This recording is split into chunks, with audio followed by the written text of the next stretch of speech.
এমন ক্ষমতা ছিল সেই প্রশাসন বা দল যাই বলুন না কেন, যারা এসএসসি চেয়ারম্যানকে চাপ দিয়ে চাকরি করাতে পেরেছিলেন বলেই তো আজকে পার্থ চ্যাটার্জি জেলে, আর এসএসসি চেয়ারম্যানও জেল ঘুরে এসছেন। যে এসএসসির লিস্ট টাঙাতো কারা কারা শিক্ষক, মেরিট লিস্ট, মেধার ভিত্তিতে একটা তালিকা হতো, আর সেই এসএসসিকে আজকে তালিকা তৈরি করতে হচ্ছে যে কাদের কাদের চাকরি বাতিল হবে। পরিস্থিতি এই জায়গায় গেছে। এবং এদের আমলে আপনি যে দেখুন, বলা হয় আদালতে মামলা করলেই তো লিস্ট বাতিল হয়ে যাচ্ছে, অথচ দেখুন এই যে চিত্তরঞ্জন মণ্ডল, তিনি তো এসএসসি চেয়ারম্যান, তিনি 11 থেকে 13 পর্যন্ত চেয়ারম্যান ছিলেন, তার আমলে 12 RLST হয়েছে, সেটা নিয়ে আদালতে মামলাও হয়েছে, যদিও সেই মামলা আমি করিনি, অন্য আইনজীবী বন্ধুরা করেছেন, যেই করে থাকুক না কেন, মামলা তো কোটা নিয়োগ প্রক্রিয়া বাতিল হয়নি। তো কেন হয়নি? কেন হয়নি? ওই চাপটা নিয়ে নিলে তাহলে বাতিল হয়ে যেত। আমি তার গুণগান করার জন্য বলছি না, সে যদি কোনো অপরাধ করে থাকে তার শাস্তি তিনি পাবেন, কিন্তু এটা তো ফ্যাক্ট। চাপ আসছিল বলে তিনি দায়িত্ব থেকে সরে এসছেন, অব্যাহতি নিয়েছেন। তার উচিত ছিল যে সেই সময় বলে দেওয়া, কিন্তু মানুষের আজকে তিনি বলছেন, আর এটা তো বোঝা গেছে যে মানে এই ফ্যাক্টগুলো তো করোবরেট করা যাচ্ছে যে সেই সময় যদি দুর্নীতি হতো, সেটা যদি প্রমাণ আদালতে থাকতো, আদালতের সামনে থাকতো, তাহলে সেই লিস্টও একই পরিণতি হতো যে 26,000-এর পরিণতি হলো। এই এসএসসির চেয়ারম্যান যখন এই চিত্তরঞ্জন বাবু ছিলেন, তখন তিনি ওএমআর শিটের কপি পরীক্ষার্থীদের দিতেন, তারা বাড়ি নিয়ে যেত কার্বন কপি। আর অথচ 2016 সালের সিলেকশনে, 2011 থেকে 13-র মধ্যে সংগঠিত হওয়া সিলেকশন প্রসেসে ওএমআর শিটের কপি পেল, বাড়ি নিয়ে গেল পরীক্ষার্থীরা। অথচ 2016 সালের সিলেকশন প্রসেসে কোনো প্রকার এই ধরনের ওএমআর শিটের কার্বন কপি দেওয়া হলো না। কেন? তার কারণ হচ্ছে দিলেই সব প্রমাণ থেকে যাবে, টাকাটা তুলবে প্রথম থেকে।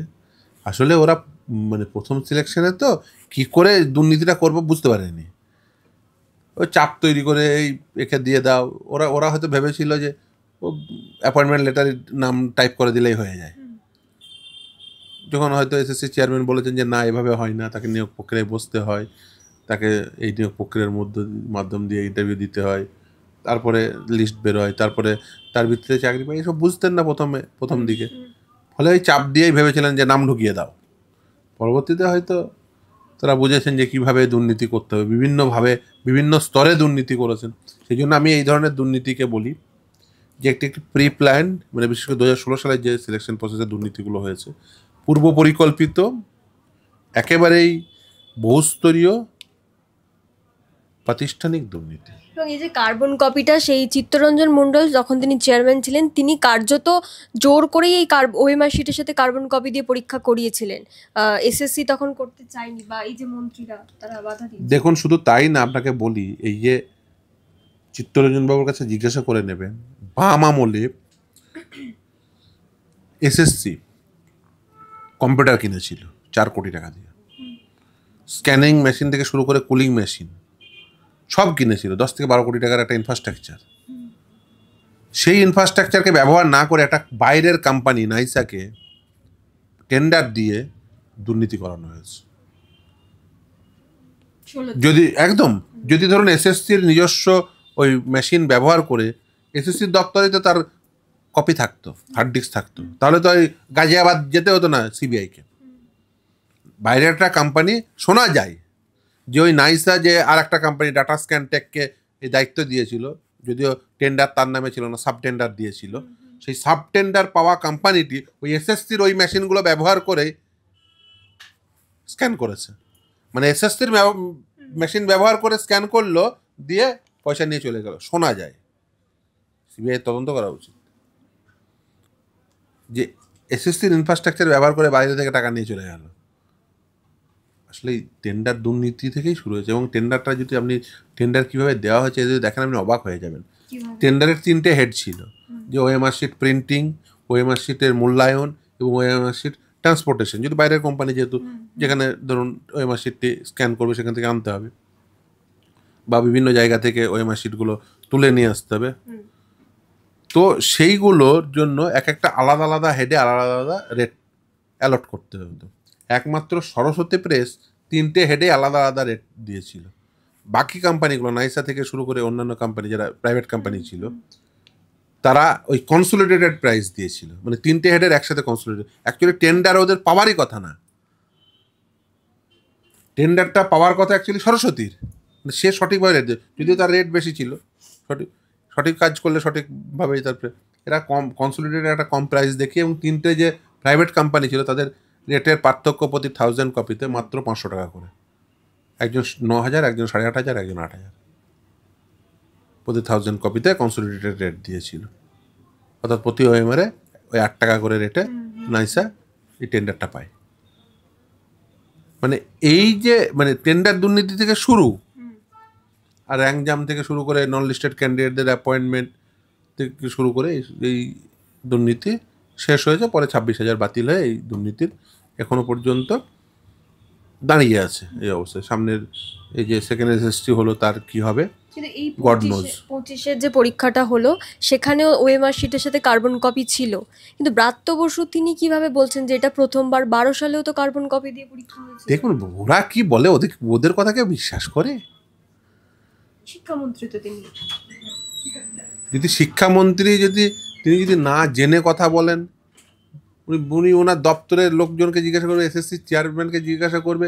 উনি তো একবার তো এসএসসি চেয়ারম্যানের পাশে বসিয়ে তো উনি সাংবাদিক সম্মেলন করে জিজ্ঞাসা করবে যে এই বামেদের আমলে যে computer, CPU, cooling machine, scanner কেনা হয়েছিল তার কি ইউটিলাইজেশন হচ্ছে।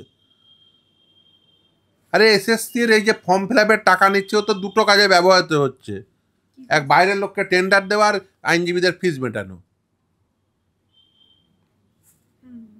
এসএসসির মানে এই যে ফর্ম ফিল আপের টাকা তো এই কাজেই ব্যবহৃত হয়ে যাচ্ছে। ওই মেশিন তো এসএসসির নিজের রয়েছে, বামেদের আমলে কেনা, যখন রাজ্যের মুখ্যমন্ত্রীর নাম বুদ্ধদেব ভট্টাচার্য সেই আমলে কেনা। কেন সে ব্যবহার করেন না কেন? 10 থেকে 12 কোটি টাকার ইনফ্রাস্ট্রাকচার, সেটাকে একেবারে ডিফাং করে রেখে দিয়ে শুধু দুর্নীতি করবো, মানে বাইরের একটা কোম্পানিকে 2 নম্বরই করবো বলে। এগুলো ব্যবহার করলে তো সব প্রক্রিয়া এখানেই সম্ভব ছিল, এসএসসির দপ্তরেই সম্ভব, এসএসসির ওই দপ্তরেই সম্ভব। আর আপনি দেখবেন সিবিআই রিপোর্টে বলেছে ওই ডাটা স্ক্যানটেক এসে স্ক্যানিং করেছে এসএসসির দপ্তরের ভিতরে। তাহলে নাইসার কি দরকার ছিল? পয়সা মারার জন্য। মানে আপনি যেটা বুঝতে পারছেন এসএসসি চেয়ারম্যান বুঝতে পারেনি, সরকার বুঝতে পারেনি, মন্ত্রী বুঝতে পারেনি। আমি জানি না ব্যর্থ বসে আবার পরবর্তীতে আবার কি বুঝবে। তাহলে তিনি কিভাবে ঠিকঠাক টেন্ডার করেছেন তো? সেই মেশিনগুলো আবার ডিফাং ফেলে রেখে আবার অন্য কিছু করার ধান্দা করছেন না তো? মেশিন কিন্তু কেনা আছে, মেশিনের ইউটিলাইজেশন হচ্ছে কি হচ্ছে না আমি জানি না। হলে তো নাইসার দরকার পড়তো না। 2016-তে তো দরকার পড়ার কথা ছিল না। তার আগের বার তো ওই চিত্তরঞ্জন বাবু তো চেয়ারম্যান ছিলেন, জিজ্ঞাসা করবেন কি ব্যবহার করেছে, কোন ইনফ্রাস্ট্রাকচার ব্যবহার করেছে, কিভাবে ওএমআর শিটগুলোর ওই কার্বন কপি দিয়েছে না দেয়নি। যারা ওই সিলেকশন প্রসেসে 12 RLST-তে যারা চাকরি পেয়েছে তাদের জিজ্ঞাসা করবেন যে তারা কার্বন কপি পেয়েছে কি পায়নি। তাহলে এই 2025-এ কার্বন কপি দিয়ে পরীক্ষা হচ্ছে, এটা নাকি প্রথমবার এসএসসি এরকমটা করছে। ব্রাত্য বসু তো এই কথাই বলছেন। ব্রাত্য বসু তো অনেক কথাই বলেন, মমতা বন্দ্যোপাধ্যায়ের সঙ্গী হিসেবে ব্রাত্য বসুকে আর কি বলবে? আপনি কি এক্সপেক্ট করেন? টেট 2012-তে ব্রাত্য বসু মন্ত্রী ছিল, কন্ডাক্ট হয়েছিল, আর ব্রাত্য বসু বর্তমানে মন্ত্রী রয়েছে। ব্রাত্য বসুকে জিজ্ঞাসা করবেন যে 2022 সালের যে ক্যাবিনেট নোট মমতা ব্যানার্জি দিয়েছে, মেমো, ক্যাবিনেট মেমো, সেখানে 3rd রাউন্ড কাউন্সিলিংয়ের পরে প্যানেল এক্সপায়ার্ড হয়ে গেছিলো ওই ক্যাবিনেট মেমোতে লেখা। উনি তো এই সেকেন্ড RLST 2025 নিয়ে সাংবাদিক সম্মেলন করেছে, পাশে চেয়ারম্যানকে বসিয়ে রেখে তো, হ্যাঁ, এবং মমতা ব্যানার্জিকে থ্যাংক ইউ বলেছে। তা মমতা ব্যানার্জিকে যখন থ্যাংক ইউ বললো তখন মনে পড়েনি যে মমতা ব্যানার্জি মুখ্যমন্ত্রী অবস্থায় যে ক্যাবিনেট মেমো উল্লেখ করেছে, যেখানে বলেছে 3rd রাউন্ডের পরে প্যানেল এক্সপায়ার্ড হয়ে গেছে, তার পরের রাউন্ডের 4th round, 5th round, 6th রাউন্ডের কাউকে নতুন সেকেন্ড SLST বসায়নি তো। তাহলে থ্যাংক ইউ যে পেয়েছে, জেলে গেলেও তাকে সঙ্গে নিয়ে যাবেন। নতুন নিয়োগ প্রক্রিয়া এই যে সেকেন্ড SLST 2025-এ যদি কেউ 3rd রাউন্ডের পরে কেউ বসে যায়, তার দায়ও এই ব্রাত্য বসুর আর মমতা ব্যানার্জির।